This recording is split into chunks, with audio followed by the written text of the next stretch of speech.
After days of challenging conservative policies on supply management and diversity, and openly criticizing the leadership, Quebec MP Maxime Bernier dropped a bombshell. He's quitting the party. I have come to realize over the past year that this party is too intellectually and morally corrupt to be reformed.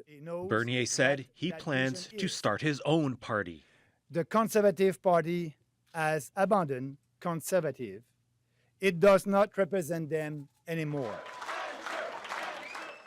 Party leader Andrew Scheer responded to Bernier's announcement in Halifax, where party faithful are gathering for the Conservative convention.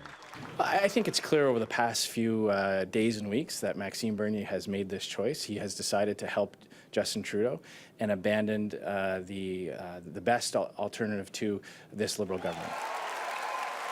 So, just 15 years after Conservatives united under one party, Scheer is facing a possible split amongst his members. And it all threatens to overshadow this weekend's convention, as delegates gather to set their policy positions and message ahead of the next election.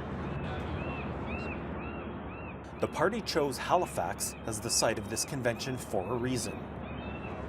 The Conservatives experienced a complete shutout in the last election in Atlantic Canada, losing all 14 seats they held in the region to the Liberals, on their way to losing government. I have spoken, friends, to Mr. Trudeau and offered him my congratulations. After a decade in power, the party held on to 99 of 338 seats in the House.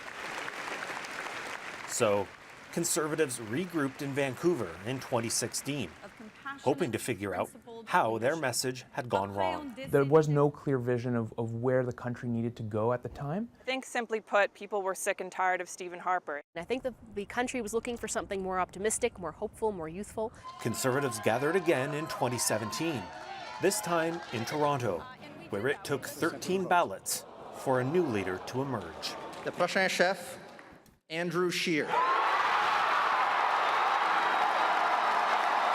A year after Andrew Scheer's victory, there are some reasons for optimism. The party has raised twice as much money as the Liberals in the first half of 2018, and they are close to the Liberals in national polls. Their fortunes have risen as they take on the government over key policy differences, including carbon pricing. Will the Prime Minister finally come clean and tell Canadians how much his carbon tax will cost them? And asylum seekers. Will they do something concrete to stop this flow of illegal migrants across the border this summer? This summer really marks the start of the next election campaign. So Conservatives gathered here need to come up with policies and a plan to win over Canadians. So Scheer needs to begin to audition on a bigger scale for Canadians as a potential future Prime Minister, because it's not Conservative partisans that are going to win the next election. It's going to be a group of non-aligned partisans in different voting cohorts. Delegates will consider 74 resolutions in total. Everything from increased defense spending and freedom of speech to tax cuts and gun ownership rules. But only about 30 will make it to the convention floor. It's not clear if one of them will be a proposal from riding associations in Alberta and Ontario to end the party's support for supply management.